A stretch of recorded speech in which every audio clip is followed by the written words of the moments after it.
Assalamualaikum warahmatullahi wabarakatuh. A'udzubillahi minasyaitonirrajim. Bismillahirrahmanirrahim. Rabbis shrahli sadri wa yassirli amri wahlul 'uqdatam min lisani yafqahu qawli, amma ba'du. Allahumma sholli ala sayyidina Muhammad wa ala ali sayyidina Muhammad. Sedulur di Majelis Satria dimanapun sedulur berada, yang mudah-mudahan senantiasa masih dalam lindungan Allah Subhanahu wa taala, dilimpahkan rahmat dan rezekinya yang agung, dan tentunya disehatkan jasmani dan rohaninya. Amin ya rabbal alamin. Untuk seluruh alumni keluarga besar Satria Langit Cirebon, juga untuk seluruh keluarga besar Paguyuban Ngelmu Sebatur, mudah-mudahan juga masih dalam keadaan baik-baik saja dan akur-akur mawon. Pada kesempatan kali ini sedulur, saya akan membagikan atau membuat sebuah cara atau menjelaskan cara untuk pengobatan kubro, ya. Jadi pengobatan kubro ini maksudnya pengobatan yang besar, ya, dalam skala besar, bisa perorangan, bisa juga massal, gitu ya. Massal ini banyak orang, jadi lebih dari 10 ya, lebih dari 3, pokoknya banyak itu massal. Nah, satu juga bisa, satu ya, jadi bisa memakai pengobatan kubro. Cuma biasanya kalau pengobatan kubro ini untuk pengobatan sistem massal, ya. Jadi kalau sedulur mau melakukan pengobatan massal, umpama contoh untuk sosial gratis gitu ya, nah maka ada tata caranya, jangan asal pengobatan saja. Yang pertama, kenapa? Supaya saat kita mengobati, apa yang kita salurkan energi ini efektif atau mengena ke sasaran.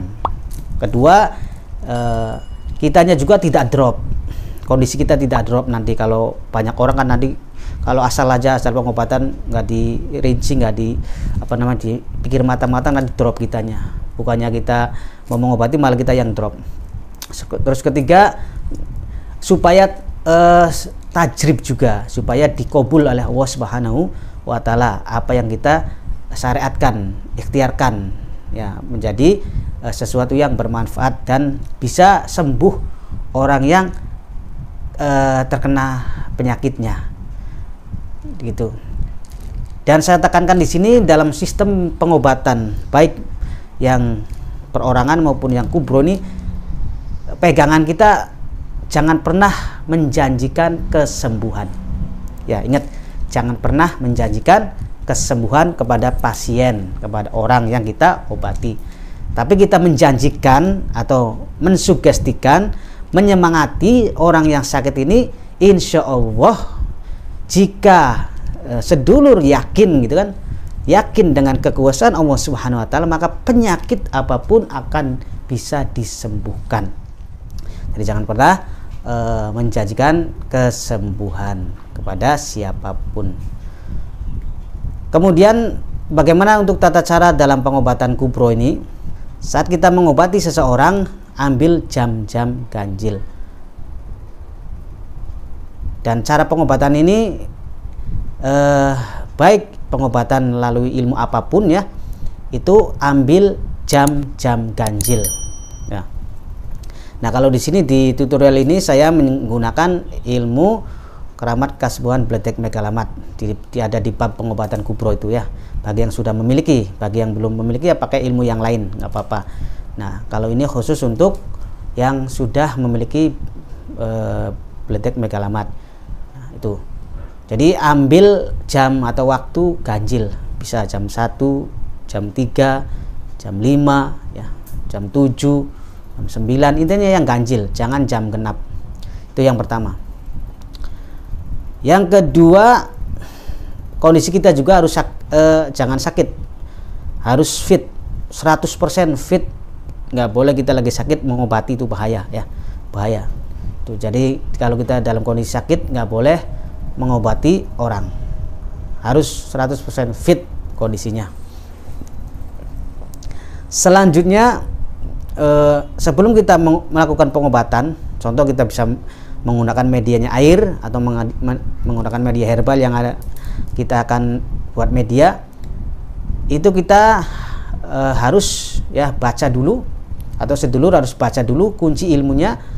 Kalau Bledek Megalamat itu baca kunci ilmunya 3 kali ya, 3 kali baca kunci ilmunya sebanyak 3 kali. Kemudian niatkan untuk membentengi diri dalam proses pengobatan. Supaya apa? Supaya penyakit pasien tidak menular kepada kita atau tidak menyetrum kepada kita. Jadi kita nanti pas pengobatan ini nggak kesetrum dengan penyakit orang lain. Barangkali si pasien ini punya penyakit gaib, kiriman dan lain sebagainya, kan nanti kalau kita nggak pembentengan nanti kesetrum ya. Atau penyakit medis juga bisa mengalir ke kita kalau kitanya mengobati sembarangan, nggak dibentengi dulu. Jadi dibentengi dulu dengan cara baca kunci ilmu Bledek Megalamat 3 kali, niatkan untuk membentengi diri sendiri dalam proses pengobatan. Selanjutnya silakan sedulur lakukan atau membuat media pengobatan seperti air putih, minimal air putih gitu ya. Air putih atau herbal atau obat dari resep dokter bisa. Nah, silakan dibacakan medianya sebanyak 11 kali. Ya, 11 kali. Itu dalam kondisi singkat. Kalau lebih bagusnya lakukan dulu sholat hajat 2 rakaat, kemudian baca tawasul keilmuan, baru dibaca kunci ilmunya sebanyak 11 kali. Setelah itu tiupkan ke air. Itu kalau secara lengkapnya. Kalau toh nggak sempat untuk sholat hajat, nggak sempat untuk baca tawasul, langsung saja dibaca kunci ilmunya Bledek Megalamatnya sebanyak 11 kali. Setelah itu tiupkan ke media yang akan kita gunakan untuk pengobatan kubro ini dulu. Seperti itu. Nah, setelah itu bisa nanti air atau media lainnya diminumkan sesuai dengan resep ya. Kalau air sih biasa langsung minum saja, langsung biasa. Mau minum minum. Nah, kalau untuk apa kayak obat resep dari dokter atau herbal kan sesuai dengan aturan. Itu dulu ya untuk pengobatan kubro.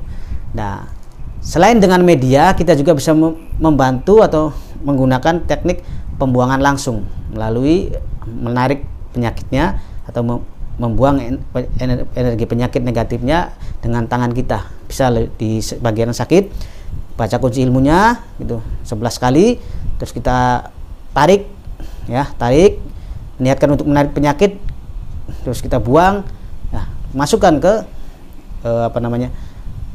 air yang ada di baskom yang dikasih garam. Itu bisa jadi seperti itu. Masukkan atau kita buang di tanah saja, langsung masukkan ke dalam bumi, ke lantai ini, masuk ke tanah nanti ya.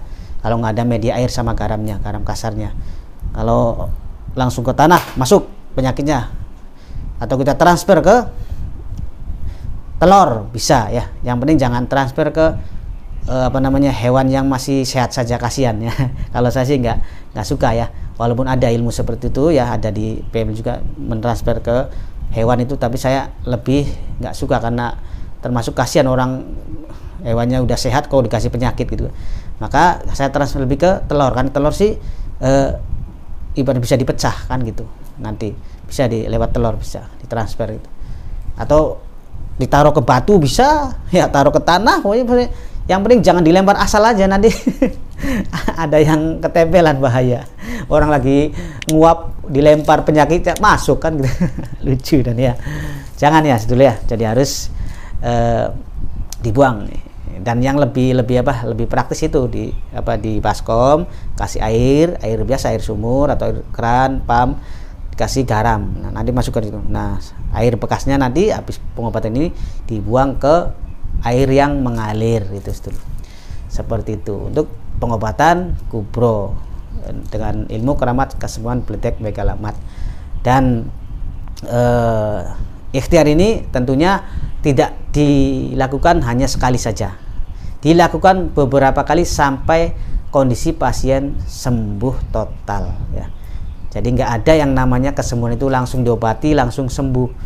Jangankan penyakit luar sedulur, jangankan penyakit dalam sedulur, penyakit yang luar saja, kalau kita keseset pisau, kalau kita kasih obat luka kan nggak langsung sembuh, 2 hari 3 hari kita obati lagi terus sampai kering kan gitu. Sama penyakit dalam apalagi kan. Jadi harus sabar dan tentunya yakin atas kekuasaan Allah Subhanahu wa taala. Demikian, terima kasih ya. Mudah-mudahan ini bermanfaat. Wa muwaffiq ila aqwamit thoriq. Assalamualaikum warahmatullahi wabarakatuh.